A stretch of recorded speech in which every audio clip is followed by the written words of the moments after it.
Profit and লসের এই টাইপের ম্যাথ আমরা বিভিন্ন কম্পিটিটিভ এক্সামে দেখতে পাই। তো এই ম্যাথটিকে আমরা সলভ করব কম সময়ের মধ্যে।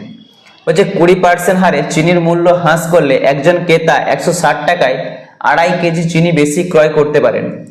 তাহলে চিনির দাম 160 টাকা ছিল, 160 টাকার 20% হ্রাস পেয়েছে, তাই 20%-এর জন্য দুটো শূন্য কাটলে 32 টাকা হ্রাস পেয়েছে বা কমে গেছে।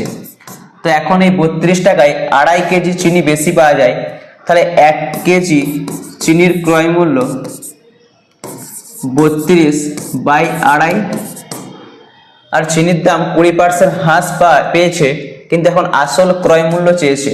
তা আসল ক্রয় মূল্য মানে আগের দামে ফিরে যেতে গেলে আমাদের 100 উপরে থাকে, আর 20% হ্রাস পাওয়ার জন্য 80 নিচে। ব্যাস, এটাকে আমরা সমাধান করব। এখানে দশমিক তোলার জন্য একটা 10 আসবে, 25 4 100, 4 20 80, 10 2 20, 2 16 32, 16 টাকা।